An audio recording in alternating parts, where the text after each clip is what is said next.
Hey, what's up, guys? It's Drew Love, Dante Jones. and we are They, and you are watching Toasted.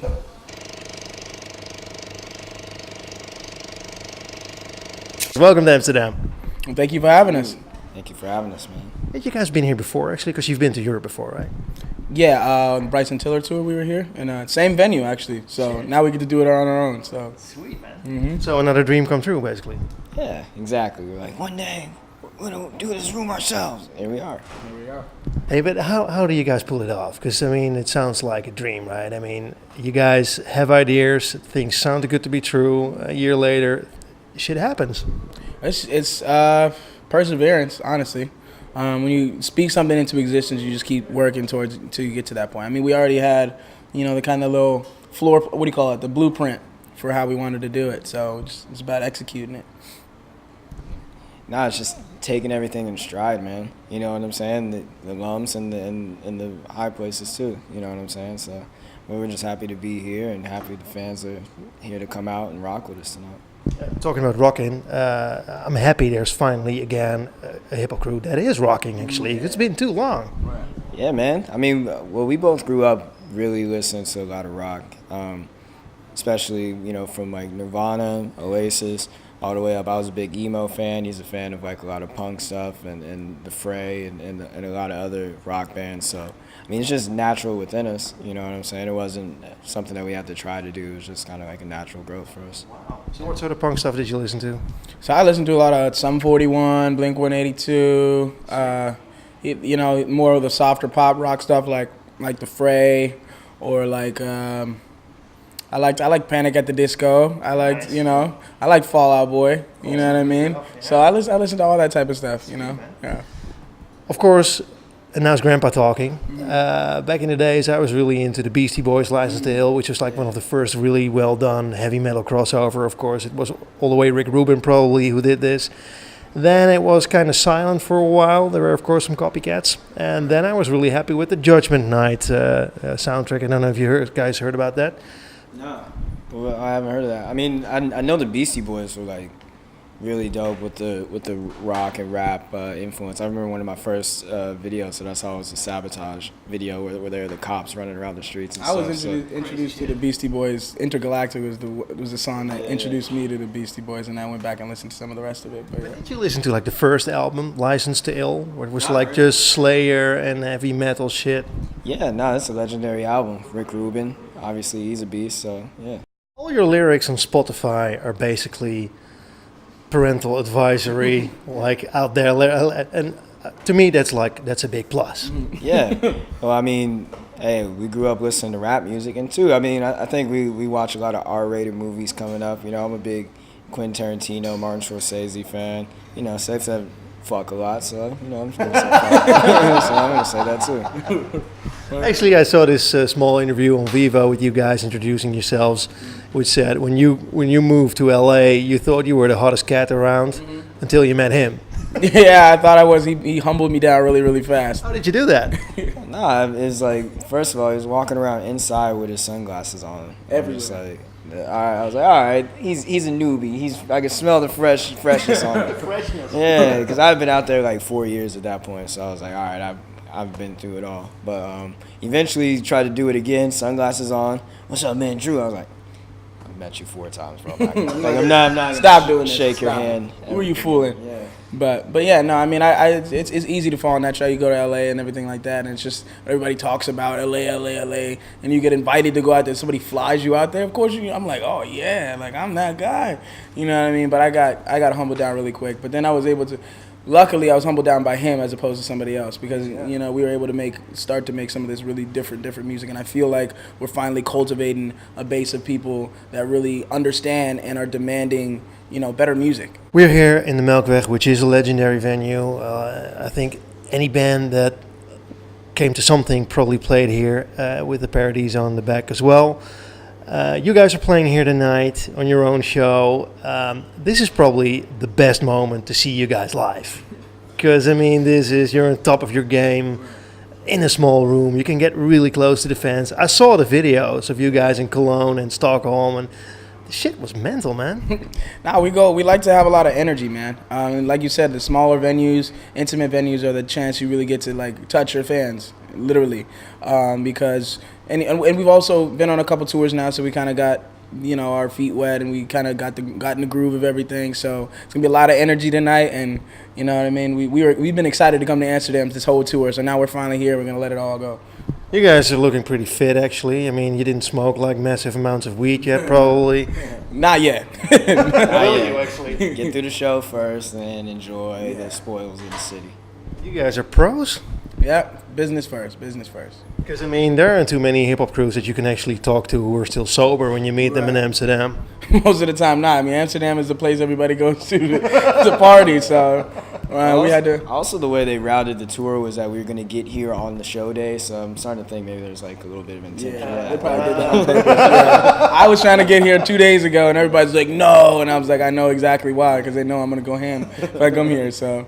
Hey, you forgot to talk about the album, New Religion, Hyena. It's just been released, basically. New Religion, spelled N-U. It's like this German thing. Of course, it stands out, but why the title?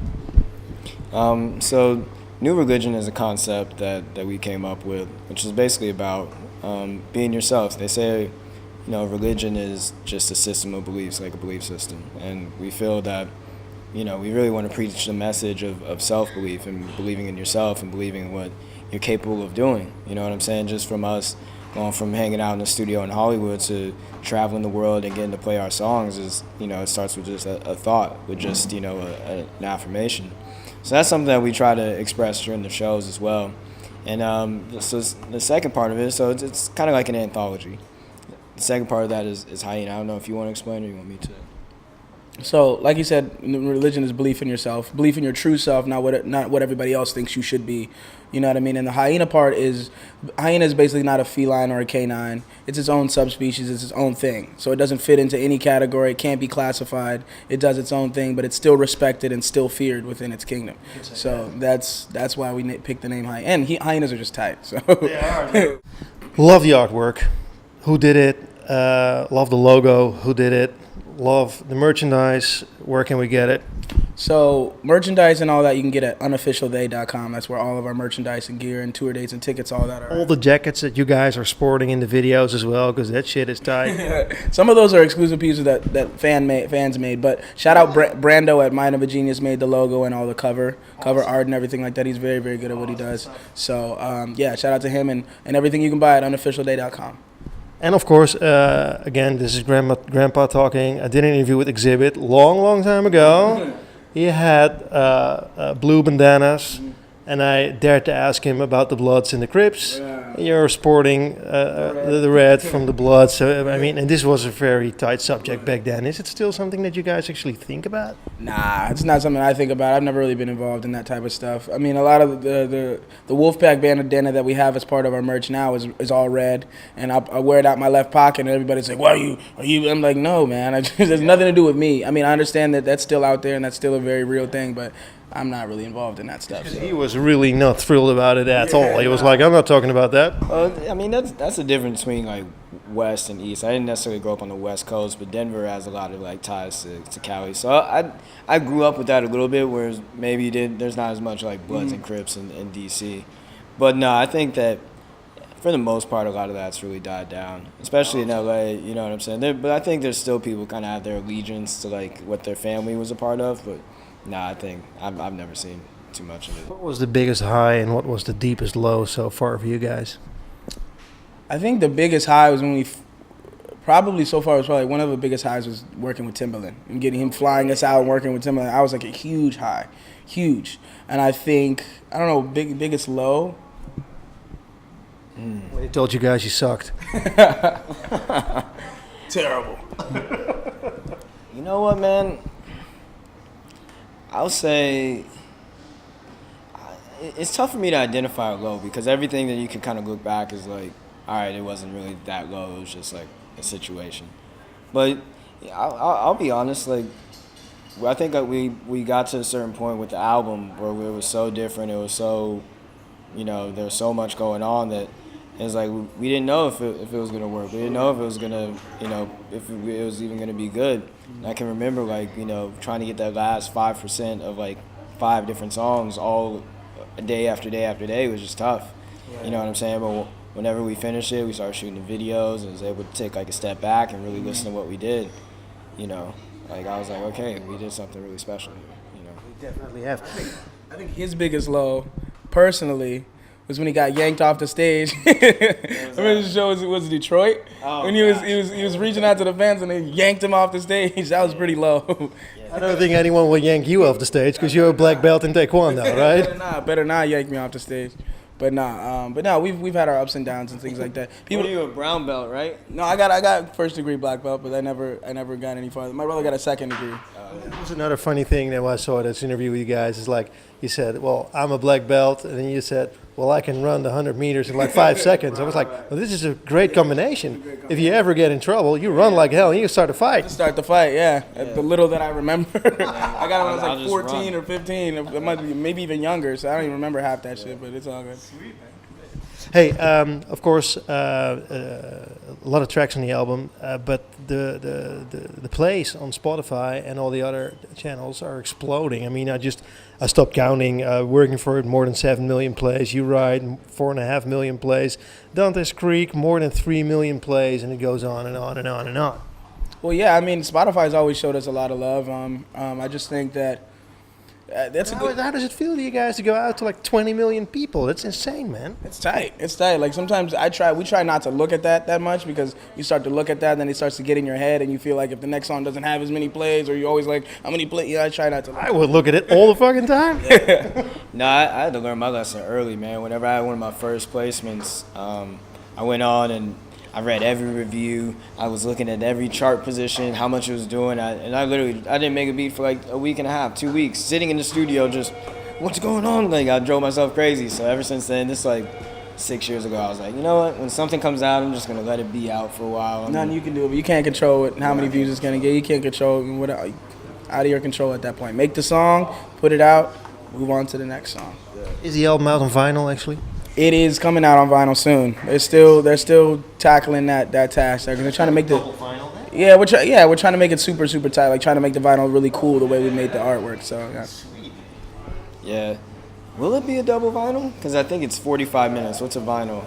60? Yeah, it's about 10 tracks, 12 tracks. Yeah. So it should be on one album. Yeah, it should be able to fit on one. But I mean, if you get all the extra stuff that you probably have as well. Bonus stuff going on there. Throw something else in there. Hey, waiting for it. Over 122 million plays. That's insane. What about that track? How did it come together, and why the success? What do you guys think? Well, Zoo's a huge fan of his, or a big, what do you call it? A really good friend. He's my best friend. There you go. I don't know why my brain is not working right now. No. So Zoo's my he's one of my best friends in LA. One of the first people I met when I moved out there. He had just graduated from USC, and I had just moved, and we just linked up on some nerd stuff. And basically, like, I just watched him blow up. He did Coachella. He did a whole bunch of huge impact. Had huge record, Faded, and so I just kind of worked on my own thing. But once I showed him our stuff, he was like, "Yo, actually, I'm working on this song with Skrillex. Can you like maybe just add something? I feel like it's missing something. Just see what you can do with it."